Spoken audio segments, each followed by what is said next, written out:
बिस्मिल्लाहिर्रहमानिर्रहीम। शुरू अल्लाह पाक के बरकत नाम से दिनों के खूब जानता है। Welcome to trade tab 699। सबसे पहले चैनल को सब्सक्राइब कर लें, वीडियो को लाइक कर लें, नोटिफिकेशन ऑन कर लें ताकि आने वाली तमाम वीडियोस आपको सबसे पहले मिल सकें। वीडियो का आगाज़ करते हैं जी एथीरियम की प्राइस के साथ। अच्छा जी, एथीरियम ने जो है वीकली क्लोज की हम बात करते हैं, फिर हम डेली पे आएंगे।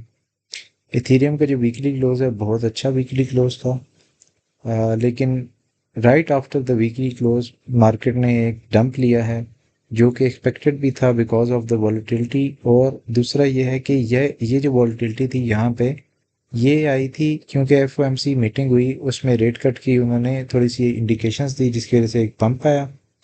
आफ्टरवर्ड्स एक दिन दो दिन वहाँ पे होल्ड रही प्राइस, और यहाँ पे अब लिक्विडिटी ग्रैब भी होगा और बहुत सारे ऑर्डर प्लेस हुए हैं उनको भी ग्रैब किया जाएगा। ठीक है, अच्छा हम ऑर्डर्स को देख लेते हैं। राइट नाउ हमारे पास कौन कौन से ऑर्डर्स हैं जो ग्रैब हो रहे हैं। यहाँ पे आप देख सकते हैं कंटिन्यूसली नीचे ऑर्डर्स लगे हुए हैं। ये सारे ऑर्डर्स लगे हुए हैं 6.4 मिलियन का, यहाँ पे 10 मिलियन का ऑर्डर लगा हुआ है। तो मेरे ख्याल से 4200 तक प्राइसेस को जो है वो होल्ड होना चाहिए, नहीं तो 4000 के लेवल के ऊपर तक ऑर्डर अच्छे लगे हुए हैं तो यहाँ पे प्राइसेस जा सकती हैं इन ऑर्डर्स को ग्रैब करने के लिए। प्राइस यहाँ से भी रिवर्स हो सकती है इन द केस के बीटीसी थोड़ा सा कुछ पुल बैक ले ले, तो उस केस में प्राइसेस वापस हो सकती हैं। लेकिन अगर हम बीटीसी को देखें तो बीटीसी के भी यहाँ पे ऑर्डर्स काफ़ी ज़्यादा लगे हुए हैं। ठीक है, अच्छा अब हम बात कर लेते हैं डाइवर्जेंस की, जो कि मैंने आपको पहले भी प्रीवियस वीडियोस में बताया था कि यहाँ पे आप देखें जब मार्केट आपके पास यहाँ पे हायर हाई बना रही है, प्राइस आपकी हायर हाई बना रही है, इसको हम वाइट कर देते हैं। ठीक है, ये प्राइस आपकी हायर हाई बना रही है और आरएसआई लोअर लो बना रही है, तो ये आपके पास बेरिश डाइवर्जन होती है। इन दिस सिनेरियो क्या होता है, आपके पास प्राइसेस जो हैं वो नीचे की तरफ मूव भी कर सकती हैं, साइडवेज भी मूव कर सकती हैं। अभी बेरिश डाइवर्जन भी प्ले हो सकती है डेली के ऊपर। जब बेरिश डाइवर्जन आती है तो लास्ट टाइम जब बेरिश डाइवर्जन यहाँ पे हमारे पास 2 दफ़ा बेरिश डाइवर्जन आई थी, और अगर हम इसको मेजर करें from top to the bottom या from bottom to the top, तो इट वाज लाइक 35% का आपके पास एक डिक्रीज देखा गया था प्राइस में। 2800 से प्राइस आई थी हमारे पास 2100 पे। ठीक है, उस वक्त आपके पास 2 दफ़ा बेरिश डाइवर्जन यहाँ पे आई थी। अब एक यहाँ पे भी बेरिश डाइवर्जन आई हुई है। इसकी अगर हम प्रीवियस के हिसाब से देखें, from the top to the bottom अगर हम देखें, from this top to the bottom अगर हम 35% करते हैं तो वो तो एक्सीड वो इस लो को भी ले जाता है और प्राइसेस नीचे चली जाती हैं। ठीक है, लेकिन हमारी एक्सपेक्टेशंस ये हैं कि इस प्राइस पे आके 3800 के लेवल से नीचे प्राइस को नहीं जाना चाहिए। क्यों नहीं जाना चाहिए? क्योंकि मंथली क्लोज जो है आपके पास विद इन 6 डेज आपके पास मंथली क्लोज भी है एथीरियम का। हम एथीरियम की बात इसलिए कर रहे हैं क्योंकि एथीरियम अभी पुल बैक ले रहा है और बाकी ऑल्ट मार्केट आप देख सकते हैं 10% 20%, उसकी वजह से ऑलमोस्ट तमाम मार्केट जो है वो रेड में बैठी हुई है। ठीक है, कोई भी कॉइन आपको ऐसा नज़र नहीं आएगा जो कि 10% से कम हो। लो कैप मार्केट जो है वो ऑब्वियसली वो ज़्यादा ब्लीड करती है, तो इथेरियम पुल बैक ले रहा है तो उसकी वजह से आपकी मार्केट भी ब्लीड कर रही है। एक और वजह ये भी है जी, बीटीसी डोमिनेंस जो है उसमें बुलिश डाइवर्जन देखी गई थी यहाँ पे, लेकिन पुल बैक नहीं आया था।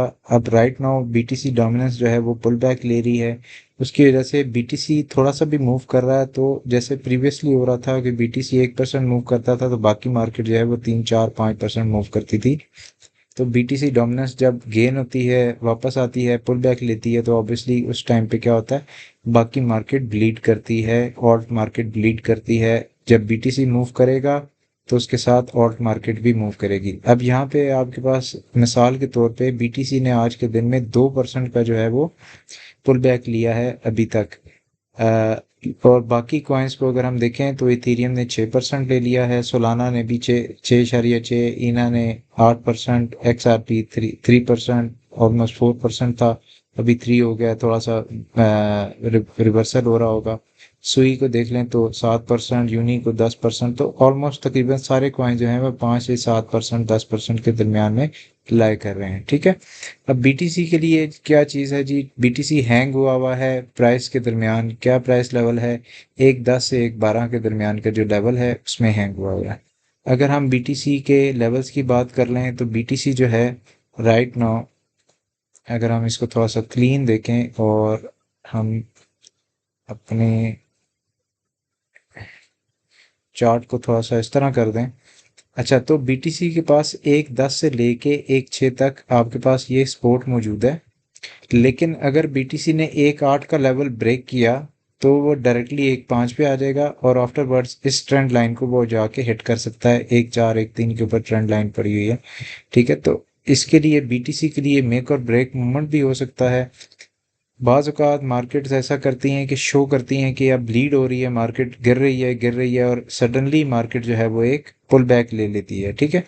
ये आपको बहुत सारी लाइंस नज़र आ रही हैं, ये इसलिए लाइन नज़र आ रही है क्योंकि ये आपके पास जो वीकली लेवल्स की जो सपोर्ट्स हैं वो हैं हमारे पास, ठीक है। अगर मेजर सपोर्ट लेवल की सिर्फ बात कर लें तो हमारे पास जो है 17,000 का मैंने आपको लेवल बताया था कि प्राइसेस यहाँ से अगर गिरती हैं तो दोबारा इसको रीटेस्ट किया, इसको ब्रेकआउट नहीं कर सकी प्राइस, और आफ्टरवर्ड्स आप देख रहे हैं कि राइट नाउ प्राइसेस जो हैं वो 1,11 1,12 के लेवल के ऊपर स्टक हुई हैं, ठीक है। इस लो को अगर ब्रेक करती है प्राइस तो हम नीचे वाले लो को देखते हैं जो कि 1,8 पे है। उसके बाद यहाँ पे एक सपोर्ट मौजूद है, 1,7 से लेके 1,8 1,10 तक आपके पास सपोर्ट मौजूद है। उससे नीचे की बात करें तो 1,5 की सपोर्ट मौजूद है। अगर प्राइस इस सपोर्ट को लूज़ करती है तो हमारे पास 1,2 से 1,4 के दरमियान ऑर्डर्स लगे हुए हैं, प्राइस यहाँ पे हैंग हो सकती है। और last but not the least जो हमारे पास लेवल है वो 98 से लेके 101 तक का जो सपोर्ट लेवल है, ये बहुत मेजर सपोर्ट लेवल है। प्राइसेस अगर इससे नीचे जाती हैं तो इन दैट सिनेरियो आपके पास क्या होगा, फिर आपके पास ये लिक्विडिटी ग्रैब होने के चांसेस हैं जो कि मंथली लेवल के ऊपर है, ठीक है। अगर मैं बीटीसी को मंथली लेवल पे आपको दिखाऊं तो मंथली लेवल पे अगर आप देखें तो मंथली लेवल पे हमारे पास ये जो लिक्विडिटी पैच है 92,000 से लेके 90,000 के दरमियान, ये एक पैच है जो कि मेजर लिक्विडिटी पैच बन चुका है, ठीक है। अगर हम मेजर की बात करें, यहाँ पे आपके पास लिखा होता है 49.92, तो यहाँ पे जब आप आके सर्च करेंगे तो 49.92 92,000 के ऊपर बनता है, ठीक है। इसी चीज़ को अगर हम 2 मंथ के टाइम फ्रेम पे देखें या 3 मंथ के टाइम फ्रेम पे देखें तो 3 मंथ के टाइम फ्रेम पे 95,297 के ऊपर लिक्विडिटी बनी पड़ी है जो कि 115 मिलियन की लिक्विडिटी है।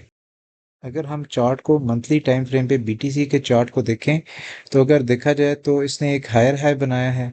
अगर ये लोअर लो बना लेता है, 105 को ब्रेक करता है, इन दैट सिनेरियो हमारे पास ऑल द वे 98,000 वाला लेवल जो है वो ओपन हो जाएगा और प्राइसेस के चांसेस हैं ये वाली लिक्विडिटी ग्रैब करने के। और इस सिनेरियो में क्या होगा, मार्केट बेरिश सेंटीमेंट में चली जाएगी, बिकॉज आपके पास जब से यहाँ इस कैंडल के बाद से कोई भी रेड कैंडल नहीं बनी है और बीटीसी जो है जब मूव लेता है तो वो फिर एक बड़ी मूव लेता है। तो ये अगर पुल बैक की बात करें तो it could be a bigger pull back, जो मैंने अपनी प्रीवियस वीडियोस में भी आपसे शेयर किया था कि जब भी बुल रन आया है उसमें अगर हम पुल बैक की बात करें तो आपके पास 31% का पुल बैक यहाँ पे आया ऑल टाइम हाई के बाद। इधर अगर हम देखें तो 32% का पुल बैक तकरीबन आया। तो अगर हम all the way from the top to the bottom 32% के पुल बैक को देखें या 31% के पुल बैक को देखें तो from this point two this point अगर हम 32% को मेजर करें तो वो 84-85,000 की रेंज में बन जाता है, ठीक है। मैं ये नहीं कह रहा कि एक ही दिन में ये गिर जाएगी market, obviously it will take time, slowly gradually अपने लेवल्स के ऊपर आएगी, वहाँ पे स्टे करेगी जैसे पहले होता आया। वहाँ से पुल बैक वापस भी प्राइसेस रिवर्स भी हो सकती हैं। 1,00,000 का लेवल बड़ा इंपॉर्टेंट लेवल है, इसको ब्रेक नहीं करना चाहिए। अगर प्राइसेस इसको ब्रेक करती हैं तो इन दैट सिनेरियो हम नीचे के लेवल्स को टारगेट कर सकते हैं और हो सकता है एक विक बनाए और फिर प्राइसेस वापस ऊपर आ जाएं। तो मार्केट तो चलती है फंडामेंटल्स के ऊपर और मार्केट चलती है आपकी इन चीज़ों के ऊपर कि इनफ्लोज कितने आ रहे हैं मार्केट में, आउटफ्लोज कितने आ रहे हैं। तो अगर बीटीसी को हम 22 अगस्त को देखें तो लास्ट अगर हम उसको देखें तो कॉन्टीन्यूसली आप उसमें देखेंगे नेगेटिव इनफ्लोज आए हैं, ठीक है। आज का डाटा हमारे पास नहीं आया, कल सुबह 11 बजे तक हमारे पास डाटा आ जाएगा, मैं आपको अपडेट कर दूंगा। जहाँ तक इथेरियम की बात है, इथेरियम में पॉजिटिव इनफ्लोज रहे हैं 2 दिन, जिसकी वजह से मार्केट जो है वो स्टेबल रही है। लेकिन राइट नाउ अभी क्योंकि हमारे पास इनफ्लोज का डाटा नहीं है, लाइव मार्केट में अगर हम इसको देखें तो ऑब्वियसली कंटिन्यूसली बाइंग हो रही है इथेरियम के नीचे बहुत सारे ऑर्डर्स लगे हुए हैं। अगर ये कंटिन्यूअसली ऐसे ही चलता रहा तो ऑब्वियसली बात है यहाँ पे मार्केट पुल बैक ले सकती है इथेरियम के केस में। और अगर मार्केट ने पुल बैक ले लिया इथेरियम को लेके, तो इन दैट सिनेरियो बाकी कॉइन्स भी हैं वो भी पुल बैक ले लेंगे। This is all for today, thank you for watching.